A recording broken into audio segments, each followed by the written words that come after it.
Hello मेरे प्यारे बच्चों। तो कैसे हैं आप सब लोग आज। आई होप आप बहुत अच्छे से होंगे सारे बच्चे।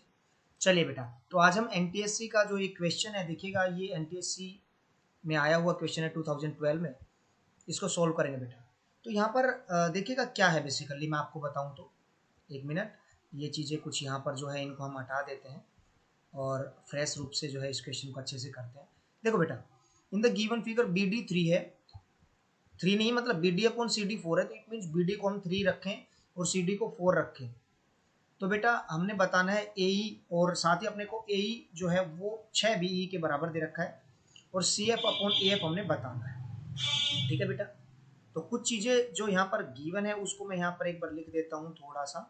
गिवन अपने पास एक तो बेटा B D upon C D that is equal to 3 अपॉन 4, और साथ ही A is equal to 6 B E given है, और हमने बताना है बेटा C F upon A F कितना आएगा, ये हमने यहाँ पर बताना है। ठीक है। तो यहाँ पर अगर हम वैसे देखें तो बेटा इसमें कुछ पैरेलल थ्योरम अगर हम सोचे सिमिलर दिखाएं तो वैसे तो ये कुछ क्वेश्चन बन नहीं रहा है। तो इसके लिए जो कुछ रूल है वो मैं आपको थोड़ा सा बताता हूँ। देखिए होता क्या है कि अगर अपने को एक ट्राइंगल गिवन है बेटा, मैं बहुत छोटा सा आपको समझाने के लिए बना रहा हूँ यहाँ पर, फिर मैं हटा दूंगा उसको। तो अगर इसको हम एंगल ए बोले, इसको एंगल बी बोले, इसको एंगल सी बोले, ठीक है बेटा। ट्राइंगल है तो इसमें एंगल ए के अपोजिट साइड होगी बेटा ए, एंगल बी के अपोजिट साइड होगी बी, और एंगल सी के अपोजिट साइड होगी बेटा सी। आई होप आप इस बात को तो जो है समझ पाए हैं काफ़ी अच्छे तरीके से बेटा। चलिए, तो बेटा होता क्या है, जो मैं आपको एक रूल बता रहा हूँ उस रूल के अकॉर्डिंग हम काम करें तो ये होता क्या है, लॉ ऑफ साइंस है ये। ठीक है। तो ट्रायंगल में जब ये काम आता है तो क्या होता है, ये बड़ा यूजफुल रहता है। इसमें होता क्या है कि ए साइड को हम डिवाइड करें, साइड जो ए है ना बेटा, ए ये साइड ए ये दिख रही है ना आपको, इसको हम डिवाइड करें बेटा अगर इसके साइन ऑफ एंगल ए से, साइन ऑफ एंगल ए से, समझ रहे हैं बेटा। अगर साइड ए को डिवाइड करे बेटा साइन ऑफ एंगल ए से, तो वो बराबर रहता है side B divided by the sine of angle B के। तो वो बराबर किसके होगा बेटा, side B divided by sine of angle B के, एंड वो इक्वल होगा किसके, C divided by sine of angle C के। ठीक है बेटा। तो ये ऐसे रहता है। अभी क्या करेंगे, सबसे पहले बेटा देखिए अपने पास बी डी है, तो बी डी ई ट्रायंगल में ले लेते हैं, क्योंकि ए ई जब अपने पास है उसमें अपने पास बी ई भी चाहिए। तो सबसे पहले एक काम करेंगे बेटा, प्रूफ की बात करते हैं हम डायरेक्टली, अभी इस क्वेश्चन का प्रूफ करते हैं वैसे तो, लेकिन एनटीबीएससी में तो आपने जस्ट जल्दी जल्दी से सोल्व करना पड़ेगा इसको। तो देखो मैं आपको पूरा समझाता हूँ। In triangle B D E, triangle B D E में क्या है बेटा, देखिए यहाँ पर बी डी अपने पास है, ये आप देख रहे हैं बी डी है, ये रहा। तो बेटा बी डी को मैं डिवाइड कर दूं तो बी डी किससे डिवाइड होगा, साइन ऑफ एंगल ई से डिवाइड होगा, जो कि बराबर होगा, देखो बेटा अपने को एक बी भी चाहिए, तो बी किसके बराबर होगा, बी बराबर होगा बेटा, इसको मैं अगर डी बोल दूं, इसको मैं डी बोल दूं, साइन ऑफ एंगल डी के बराबर होगा। आई होप इस बात को तो बेटा आप अच्छे से समझ पाए, इसमें कोई दिक्कत नहीं है। जो अभी हमने आपको साइन रूल बताया ये वाला यहाँ यही यूज हुआ है, इसमें कुछ भी नया नहीं है, कुछ भी अलग नहीं है, कुछ भी डिफरेंट नहीं है। आई होप बेटा आप इस बात को काफ़ी अच्छे से समझ पाए हो। अभी आगे क्या है बेटा, अगर इसका क्रॉस मल्टीप्लाई करें हम ऐसे, तो समझने की कोशिश करिएगा बेटा। अगर मैं आपको कहूँ कि sine D, sine of angle D divided by sine of angle E बराबर आएगा किसके, आएगा B E upon B D के आएगा बेटा। ठीक है, समझ पाए, कोई दिक्कत नहीं है। इसको इक्वेशन 1 बोल देते हैं हम यहाँ। ठीक है बेटा। चलिए अभी आगे काम करेंगे बेटा। तो आगे कौन सा ट्रायंगल चूज करें हम, ये थोड़ा सोचने की बात है। तो देखो बेटा ए ई है, बी है, ए एफ है, तो अगर हम ए ई एफ ट्रायंगल ले ले तो कैसा रहे। तो क्या करेंगे बेटा, in triangle A E F, ठीक है बेटा, ट्रायंगल ए ई एफ में अभी काम करेंगे। तो ए ई भी चाहिए अपने को और ए एफ भी चाहिए। तो सबसे पहले क्या करते हैं हम, ए ई, बेटा ए ई के अपोन में क्या लिखेंगे, साइन ऑफ एंगल एफ, ये वाला। तो लिख दें sine of angle F that will be equal to किसके, ए एफ ले लें, ए एफ भी तो चाहिए अपने को, A F divided by, A F को किससे डिवाइड करेंगे, साइन ऑफ एंगल ई से। समझ रहे हो आप, देखो साइन ऑफ एंगल ये रहा, यहाँ भी है, कोई दिक्कत नहीं है। अभी करना क्या अपने को, तो ए एफ की वैल्यू चाहिए ना बेटा। तो यहाँ से अगर हम ए एफ का वैल्यू कैलकुलेट करना चाहें तो वो क्या आएगा बेटा, A E multiplied by sine of angle E divided by sine of angle F. समझ रहे हो बेटा आप लोग इस बात को? डन। चलिए बहुत बढ़िया, ये समझ गए आप शायद से। अगर इसको हम इक्वेशन नंबर 2 नाम दे देते हैं, कोई दिक्कत नहीं है यहाँ पर। अभी बेटा देखो क्या है, अपने पास अभी तक सी डी नहीं आया है। सी डी चाहिए ना, तो सी डी तो इस ट्राइंगल में है ना। तो इस ट्राइंगल में बेटा एक तो सी डी लेंगे, तो सी डी लेंगे तो वही एंगल एफ आएगा, है ना। चलो देखो, तो क्या करेंगे बेटा, इन ट्राइंगल, ट्राइंगल का नाम क्या है, सी एफ डी। तो बेटा in triangle C F D अपने को सी डी चाहिए, तो देखो बेटा सी डी अपॉन, लेकिन हम ये एंगल एफ लिखेंगे बेटा। तो ध्यान दो, इसका और इसका जोड़ क्या है, 180।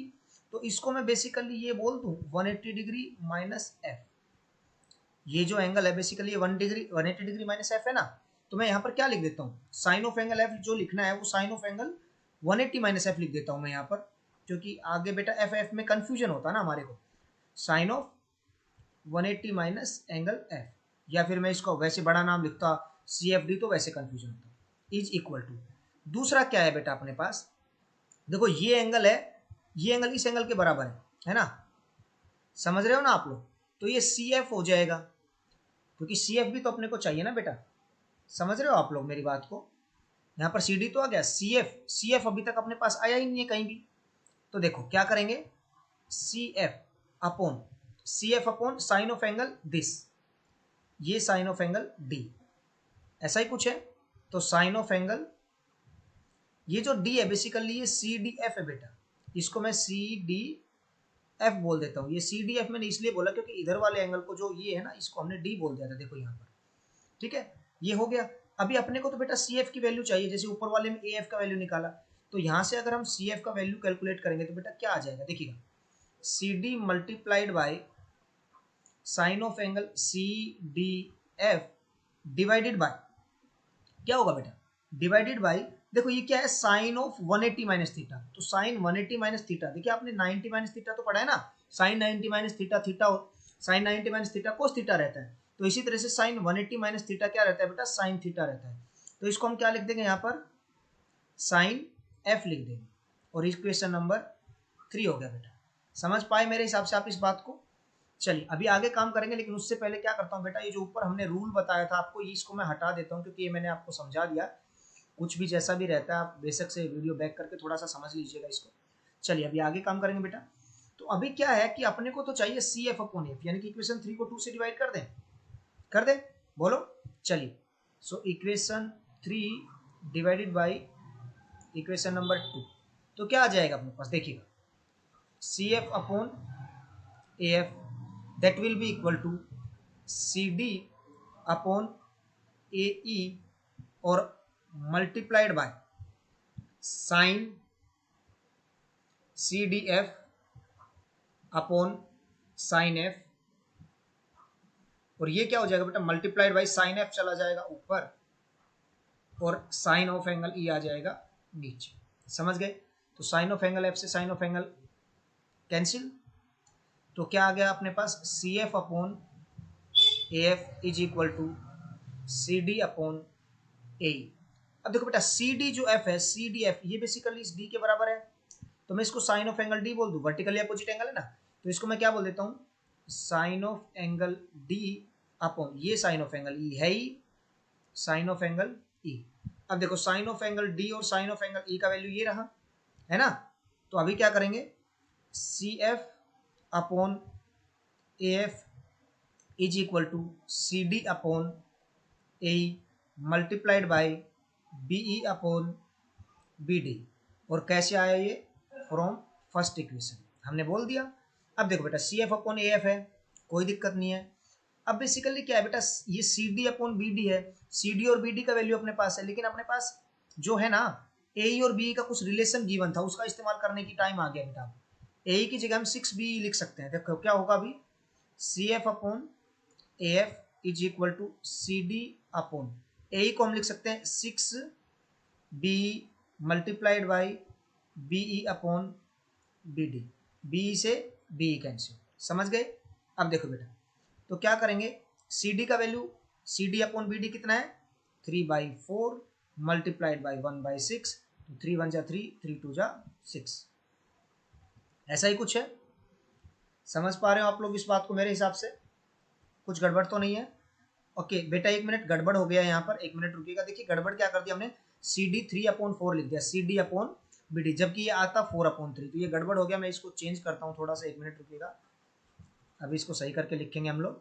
चलिए सो बेटा देखो यहाँ पर क्या है, CD/BD, बेसिकली ये BD/CD नहीं है बेटा, CD/BD है, तो ये यहाँ पर आएगा 4/3। समझ गए आप इस बात को? 4/3 मल्टीप्लाइड बाई बेटा 1/6। तो क्या करेंगे समझिएगा आप लोग, 2 2 जा 4, 2 3 जा 6, तो क्या आ गया 2/9। तो बेटा ये अपने पास CF/AF क्या आ गया, 2/9, CF/AF is equal to 2/9।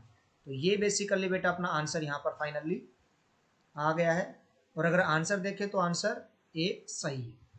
I hope मेरे प्यारे बच्चों आप समझ पाए हो। CF देखिएगा, CF छोटी सी साइड है अपॉन AF, AF भी छोटी सी है, तो इनका रेशियो 2/9 का यहाँ पर बन जाएगा। तो मेरे हिसाब से आप इसको अच्छे से जो है समझ पाए होंगे, इसमें कोई दिक्कत आपको नहीं रही होगी। ठीक है, तो इसी तरह की वीडियोस देखने के लिए बेटा चैनल सब्सक्राइब कर लीजिएगा, बेल आइकन को दबा दीजिएगा।